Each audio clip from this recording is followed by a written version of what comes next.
Salut tout le monde, ici c'est Christelle Lefebvre, coach relationnel et cofondatrice de Je-tu-nous, atelier et activités pour célibataires. Alors encore une fois, merci pour vos commentaires, on adore vous lire, donc on en redemande encore. Aujourd'hui, ce dont on va parler, c'est justement la dernière partie de l'exercice qu'on a commencé lors de la dernière capsule. Donc, ce que je veux en fait que vous compreniez ici, c'est que les deux choses essentielles, les plus fondamentales finalement pour qu'un couple fonctionne, c'est que les modes de vie et les valeurs soient communes. Les modes de vie, parce que, on le dit souvent, hein, qui se ressemblent s'assemblent, c'est vrai. Même si on connaît tous plein d'exemples de gens qui se ressemblent pas du tout, puis ça fonctionne quand même, oui, les contraires s'attirent, mais en général, selon les statistiques, ça dure pas longtemps. Donc, c'est important de trouver des gens qui ont le même type de mode de vie que vous. Donc, c'est pour ça que quelque part, quand vous rencontrez des gens dans les lieux naturels que vous fréquentez, il y a de fortes chances que les modes de vie soient communs. Aussi, ce qui est important, c'est que les valeurs soient communes. Ça, on ne le dit pas assez. Et beaucoup de gens, ce que je constate parmi ma clientèle ou les participants, c'est que beaucoup de gens ne connaissent pas leurs valeurs. Leurs valeurs dans le couple. Hein, il y a des valeurs dans la famille, dans le travail, etc. Mais ici, on parle des valeurs du couple. Donc, je vais vous montrer un petit exercice qui est à faire justement pour identifier c'est quoi vos valeurs dominantes. Et c'est étonnant de constater que ce n'est pas nécessairement les valeurs qui vous viennent les premières. Donc, c'est important de faire ce petit exercice jusqu'au bout. En fait, ce que je vous propose, c'est vous pouvez le faire tout seul, mais c'est parfois plus facile avec une autre personne, d'accord? Mais tout seul, ça marche aussi. Donc, si je vous pose la question, qu'est-ce qui est important pour vous dans un couple? Vous pouvez dire l'amour. OK, ça c'est évidemment, c'est important. Autre chose, qu'est-ce qui est important pour moi dans un couple? La complicité. Bon, excusez, mon crayon ne va pas. La complicité.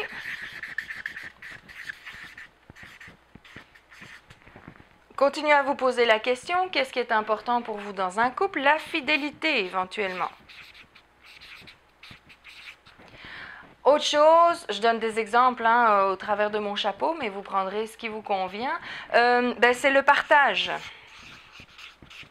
Qu'on partage, qu'on échange ensemble. Éventuellement, le soutien mutuel. D'accord? Donc ça, c'est toutes des valeurs qui sont importantes. Une fois que vous avez identifié, puis je veux que vous en identifiez au moins 10, j'insiste, au moins 10, pas prendre les 2, 3, 4 qui viennent. Donc ici, juste pour l'exemple, j'en fais un peu moins. Après, la chose qu'il faut faire, c'est de les mettre en ordre de priorité. Parce que, comme j'ai dit, ça ne veut pas dire que l'amour va être prioritaire. Peut-être que ça va être le partage. Donc, c'est important de faire l'exercice. D'accord?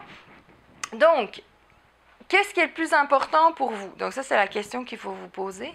Qu'est-ce qui est le plus important? L'amour ou la complicité? Bon, disons que c'est l'amour.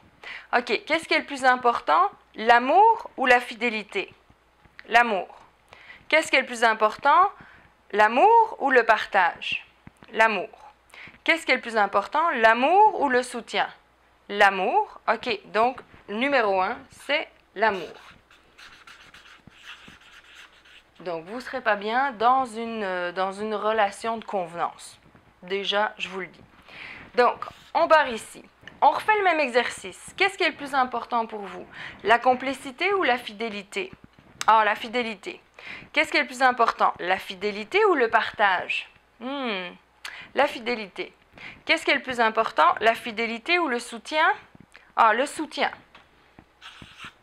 Donc, 2, le soutien. Et ainsi de suite, d'accord? On sait que complicité, fidélité, c'est fidélité. Fidélité et partage, c'est fidélité. C'est ça qu'on avait dit. Donc, fidélité. Et puis, qu'est-ce qui est le plus important? La complicité ou le partage? La complicité. Puis si c'est difficile hein, pour vous d'identifier qu'est-ce qui est le plus... entre deux, on hésite un petit peu, mais posez-vous la question. Si la complicité n'était pas là, est-ce que ce serait correct d'avoir le partage? Ou inversement? Hein, de penser en l'absence d'un des deux. Qu'est-ce qui est le plus dommageable? D'accord? Donc ici, on a complicité et partage. Ce que je constate, c'est que sur les 3 premières ou 4 premières valeurs, c'est des choses sur lesquelles vous ne pourrez pas faire de compromis. Ça dépend. Quatrième, ça dépend des gens. Parfois, c'est les 4 premières, parfois, c'est les 3 premières. C'est des choses, si vous y pensez bien, vous ne serez pas capable de faire de compromis. Et si ça, c'est pas commun avec l'autre, ben, il y a de bonnes chances pour que ça ne marche pas. Donc, c'est vraiment essentiel de le savoir. Donc ça, dans la liste hein, de critères que vous voulez, ben, c'est important d'écrire vous, c'est quoi vos valeurs. Donc, c'est ça la 4e partie, c'est de bien indiquer les valeurs. Donc voilà, ça complète un petit peu la liste de critères que je vous proposais d'établir. Évidemment, j'ai encore une question pour vous. Avez-vous eu ou avez-vous vécu des relations dans lesquelles vous ne partagiez pas justement les mêmes valeurs avec l'autre? Alors, comment vous avez vécu ça? Comment ça a fini? Comment ça s'est déroulé? J'aimerais que vous nous parliez justement à quel point éventuellement, ça a été un problème ou non de ne pas avoir ces valeurs communes. Alors, je vous remercie beaucoup d'avance pour vos commentaires et je vous dis à bientôt pour une prochaine capsule.